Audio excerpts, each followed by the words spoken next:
Story 1. Hello, my name is Joel and I have a story to share today. This story was told to me by my grandmother and it was around the 80s when she was living in a small town with her parents. Her parents had a small herd of animals near the town.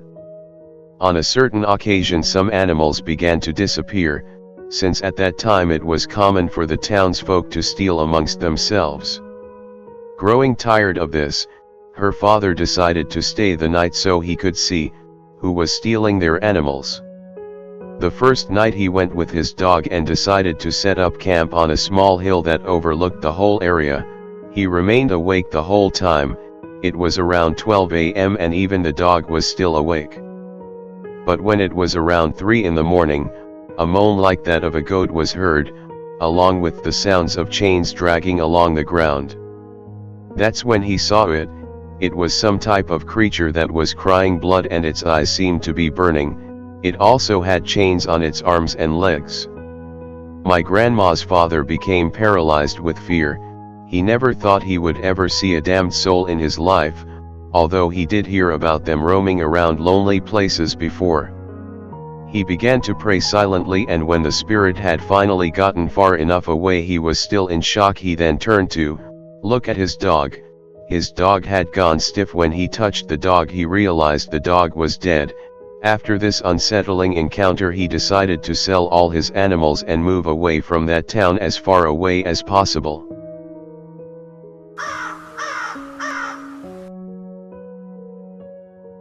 Story 2. This story in particular has always scared me the most because I myself have experienced something similar. The next story is about a demon that is born when two family members perform unspeakable acts amongst themselves. Since this isn't seen favorably by God, usually they're acts of lust. A long time ago in my mother's village at night she began to hear some strange sounds. At first it sounded like a cat, then it sounded like a goat screeching. Nevertheless it was unsettling. It would happen from around 1 in the morning to 2 in the morning. Many villagers commented that it could be a har-ha-sha. These rumors would persist over many more nights. One night the men of the town decided to organize themselves to patrol. They were all prepared with ropes and machetes. They sat at the door of the church in the town square. Around 12 in the morning they saw two goats running around. Without a doubt it was who they were looking for. Without a moment's hesitation the men immediately chased after them. When the two goats were cornered they began to transform into large pigs. To the shock of the men stood their ground and tied them up. They dragged the two creatures to a room where they locked them up, so they can see who the culprits were in the morning. When they went to see who the creatures actually were, they were surprised to find out that they were two cousins. The people demanded that they leave and never return. In the end they agreed and left. I must also mention that the demon can also be half human and half animal, and if it makes eye contact with you, you won't be able to move and you'll watch helplessly as it eats your internal organs. These creatures are as real as you or me. I myself had an encounter with one and it's not something I wish to remember.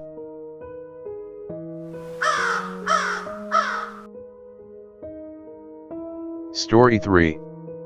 My grandfather was a bodyguard for a governor in the 90s, and he says that on one occasion there was a party for a wealthy person and they invited him. They had to make their way to a specific highway first.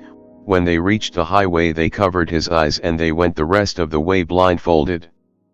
He says that the road was a bit long and he remembers that they arrived at a place where they got into a type of wagon, like the ones that miners use to extract minerals. Later they arrived at a cave. When they arrived at their final destination they uncovered their eyes and he could see a very large, very luxurious house, where there were many people and lots of food. There were very tall and beautiful women and they all drank a red wine of a very dark color. All of the guests were throwing jewels and gold coins. Some guests were using strange lizard masks. But after a while they came to an unsettling discovery: those weren't masks, those were their actual faces. The person who had invited them encouraged them to enjoy it as much as possible, since no one would ever invite them to a party like that ever again, and that they should feel fortunate to have been invited. My grandpa says he had never tasted a feast like that, so he took some food and wrapped it in his jacket. He had planned on taking a little of that feast to my grandmother. When it was time to return, they covered their eyes again, and my grandfather arrived home very happy and told my grandmother everything that had happened.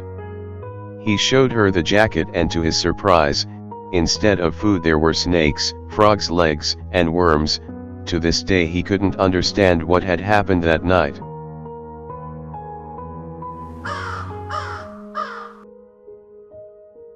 Story 4. I used to go hunting in the afternoons, since my family was poor and I had to look for food either by fishing in river areas or hunting for animals like rabbits, raccoons, ducks, and chickens. One day I managed to hunt 10 rabbits. That was enough food for 3 days. I was very happy walking next to the river that was on the way to my house. There I came across a sapote tree that has a branch that reaches the middle of the river, and the strange thing is that right next to it there is a smaller tree covering it. When I got closer to see, I realized that I could hear a cracking sound that sounded like bones being crushed. I couldn't see anything because the tree's branches were in the way, but I could still hear that crunching sound. I clearly heard the footsteps of a large animal getting closer to me. I thought it was a wildcat or a puma, and while I was thinking about this I began to load 5 bullets into the rifle that my father had lent me. After I loaded a round into the chamber I could hear the animal's footsteps become slower.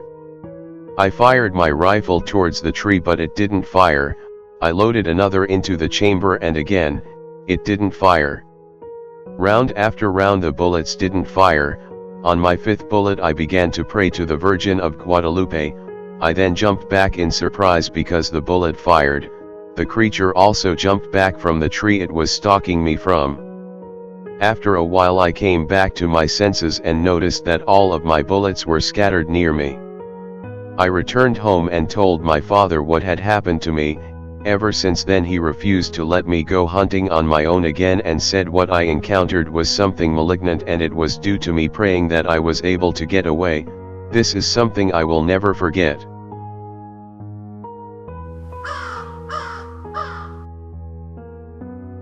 Story 5. I am from a town in Tlaxcala called San Andres Cumalpa. My name is Paulo and my grandmother told me this story. My grandma's mother was the one who told her this story and her neighbor was the one who told her mother this story.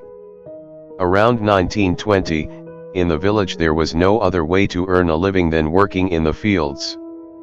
And since the cultivation of crops was only seasonal, spanning the months of April to the other months, they dedicated themselves to the sale of pulque. The man in the story was very poor and had been having really bad luck. He had several children and the situation had him desperate. He had a friend who was in a similar situation, but from one day to another that man's economic state had drastically changed, and since he had a lot of confidence in him, he asked him, "How did you manage to get so much money?" To which the friend told him that he knew a person who lent money without any kind of strings attached and allowed you to pay whenever, and if he wanted to, the man can present him to that person, but there were certain conditions for lending the money. One of them was that you had to sign a contract in blood. The other was that, no matter how strange things were getting, you shouldn't mention the name of God or some saint. The man did not have to think about it much. His needs were very great and he told his friend, "Please take me, I really need the money." The friend told him that he would see him the next night, because they had to go around midnight and they agreed to meet half an hour earlier. The next day the friend was waiting for the man in front of the church. The man then said, "Follow me, but remember what I said." Since the town was on the hill, they began to walk down from the town for about 15 minutes. The man began to question if the friend knew where they were going. He knew that there was a ravine in that direction and from there you can go to a town called San Bartolo. He thought that was where they were going. but where he knew the ravine began, he no longer saw paths leading to the town, rather stone paths that were illuminated. It was strange considering most of their journey had been through the darkness. He asked his friend. I had never seen this before. The friend just told him to keep quiet and follow him. They walked down that path for a while and came to a house surrounded by arches.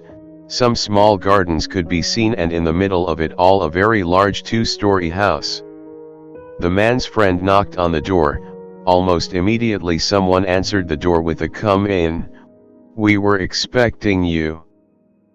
It turns out that the gentleman already knew they were coming and was waiting for them. He showed them to a room and left them there for a while.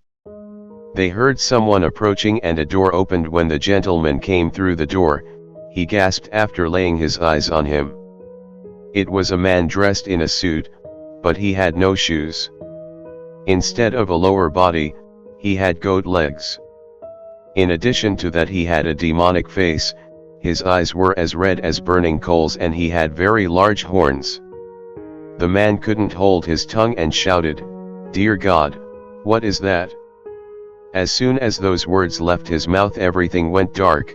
The man couldn't see anything. He tried walking a couple of steps and felt as he was being pricked by thorns and pieces of wood. After a couple of steps he bumped into something that felt like a pillar. He took a piece of red rope that he used as a belt for his pants. He tied himself as best as he could and began to pray until he eventually fell asleep. In the morning he awoke to the sounds of birds chirping as the sleep began to clear away from his eyes. He came to the shocking realization he was near the edge of a cliff tied to a tree that was surrounded by thorn bushes. Since there was no path, he got out as best as he could. After he got home and thanked God that nothing happened to him, he promised that he would never seek out easy money. The man saw his friend again, but never asked him what happened that night, not like he ever talked to his friend again. Ever since then, that ravine has been known as the Devil's Ravine.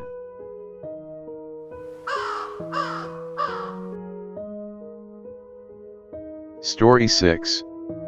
I was 10 years old when my grandmother came to visit us along with her son Melvin. He was 4 years younger than me. However, Melvin did not want to leave. He wanted to stay and play with me, because we rarely see him since we lived very far away. The closest town was around 35 kilometers away and 65 kilometers from San Salvador.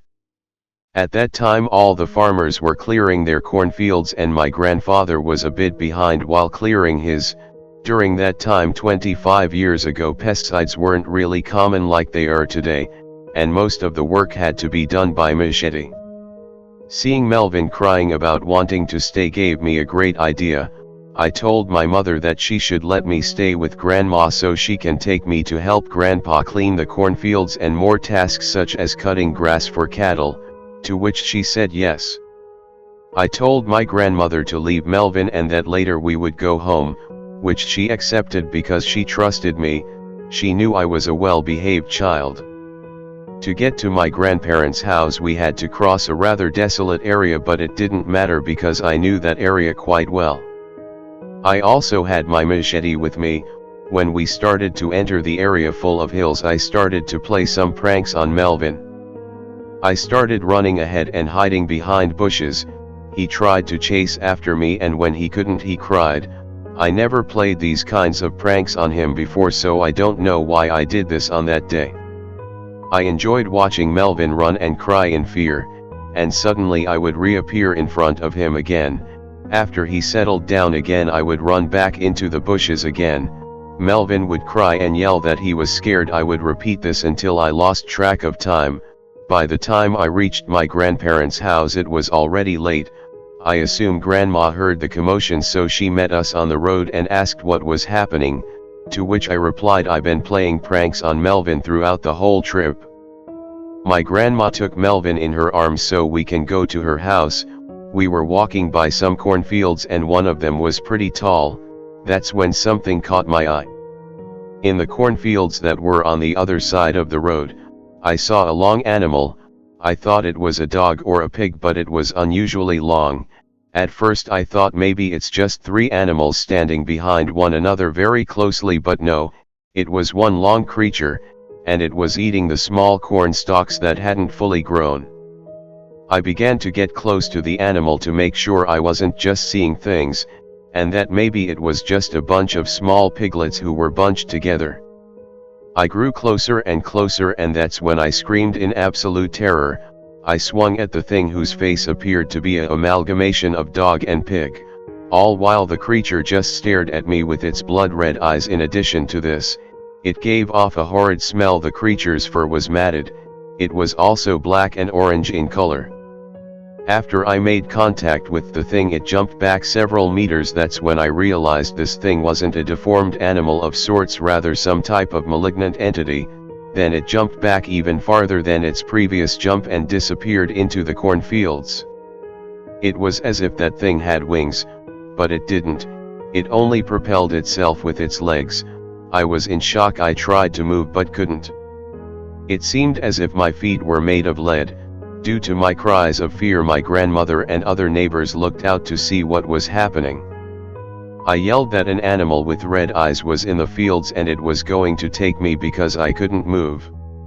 My grandmother, being very angry because I had scared her son, told me that was the devil who was going to take me for pulling those pranks on Melvin. That scared me even more because that thing went inside a house that was surrounded by cornstalks that was situated on a hill. A woman came out of the house and began to stare at me. I told her to come and help me because I couldn't move. The woman began to laugh at me and slowly shouted back, "Put one foot in front of the other." I began to pray and I was slowly able to move again. My grandparents grew worried because by the time I reached their house I still hadn't stopped crying. I learned the hard way that it's never good to pull pranks or scare anyone. This is an experience I'll never forget.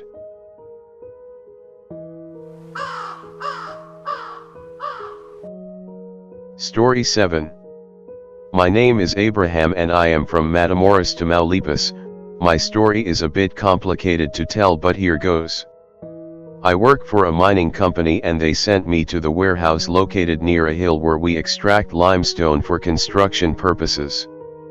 Sometimes at night I go hunting with some of my companions since they are from that region. We usually headed to the nearby mountain in search of deer, boar, rabbits, or quail, anything we can shoot and eat basically. One of these nights, the four of us went out, each carrying our own rifle. I had even given them camouflage clothing. The idea was to sneak amongst the vegetation. While we were walking along a path we began talking about paranormal things, you know, about gnolls, witches and other things. One of my friends told a story about a man who could transform into a wildcat whose claws were powerful enough to split a man in two. I found it ridiculous because there's no way that could happen unless it's a lion or tiger who would attack, but my friends didn't find it as funny. Going deeper into the woods among the undergrowth, we came across some deer. My friend who was guiding us told us to keep quiet and split up so we can at least corner one deer. He quietly raised his rifle and fired. The deer was around 70 meters away. When the deer heard the shot, it managed to run, despite being wounded. It ran through the branches and thorns. We needed to catch that deer no matter what. I thought I was as close to my companion as I could because the story about the man that was able to turn into a wildcat suddenly crept into mind. We had managed to reach the deer, now dead from its wound. We were about to reach the animal, when a large dog or cat-like creature came out of nowhere and took the deer by its neck and ran deeper into the woods. The creature had brown fur, but with very red eyes, a bloody snout. The creature's legs were similar to human legs except hairier and its fangs were deformed. The smell that came out was like a wet dog who had rolled in some rotten eggs. Only I and my partner witnessed this. The others were still far away from us. My friend said that we should chase after it, and that creature was the man who could transform into a wildcat. No matter how fast we ran, we could barely keep up. It was as if the deer in its mouth was a stuffed animal. A normal deer was around 90 to 120 pounds. On the road we found the deer. I suggested we take it to the ravine where we would be camping for the night. My friend, however, told me to not touch it. He said that the deer was already poisoned and it would be wrong for us to split it amongst ourselves. In that moment we heard another friend shout, "The creature, it's coming, he's coming back." Followed by screams. We felt that something would happen at that moment. After searching for a while we found our companions Luis and Angel, who were so frightened that their pale skin looked like it had been covered with white makeup. They said that a very large cat with human eyes had yelled at them as they ran away from it. That night we decided to end our hunting trip, because at that point we were the ones being hunted. When we returned to our home we discussed amongst ourselves on what we saw and what happened. Luis said that he pissed and shit himself while that thing was chasing him. He also mentioned that he could clearly heard that thing say, "Get out of here, you bastards, or I'll kill you." To this day we still go hunting, except with more caution and more gear. And that's how my story ends.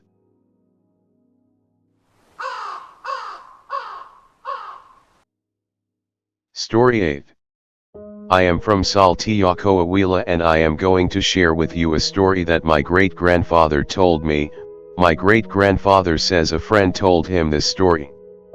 Before, it was customary to go to dances and party on other people's ranches, either on horseback or walking.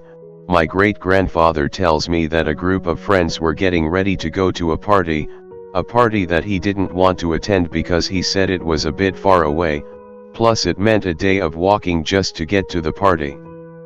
After that event, my great-grandfather's friend told him that when they were returning from the party, everyone was very tired from walking so much, and one of the group of friends said, "If the devil appears, I'm going with him.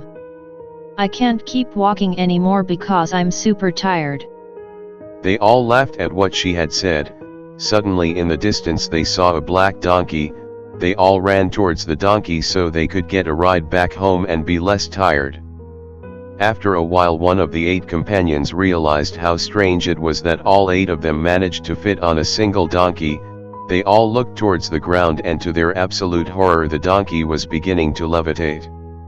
The donkey began to laugh in a mocking manner as it took flight, and everyone fell onto the ground. Once on the ground, everyone began to run back to their homes in fear. None of them could come up with an explanation as to what happened to them that day. The next day my grandfather went to go ask his friends how the party went, to which one of his friends told him this story.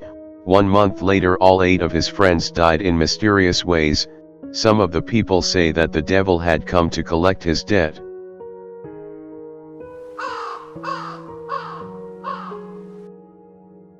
Story 9. I would like to tell the story of my mother when she was about 7 years old. She lived on the ranch of the Cross. She had a friend there, the daughter of a rancher that her parents took care of. One day my mother stayed to sleep with her friend, and her parents warned her that at night she would be afraid, because the apparition of a girl who had supposedly died would come out and scare her. But she didn't listen, thinking it was just them trying to pull a prank or something. But around 2 in the morning, my mom told her friend's mom that she needed to use the bathroom. Her friend's mother told her that she should hold it in until morning because they didn't have an indoor bathroom, and if she really needed to go she should do her business in the corner of the room, since at the time the floor was still dirt. Her reasons for this was due to the belief that the girl's apparition would scare her if she left the house.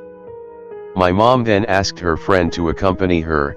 She begrudgingly got up and followed her. While my mother went to the bathroom, her friend saw a pretty girl in a beautiful white dress. She had blue eyes and blonde hair.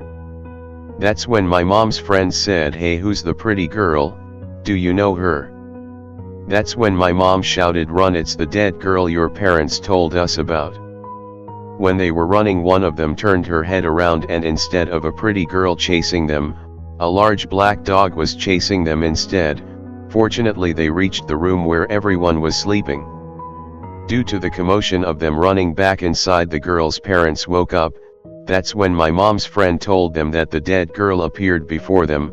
Her parents sighed with relief, and said that the girl's apparition would appear frequently on the ranch.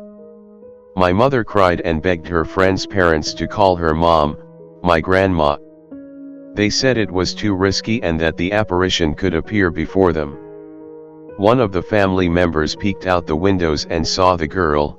This time, however, the girl's dress was covered in blood and she had no feet. My mother was scared to death when she saw the apparition.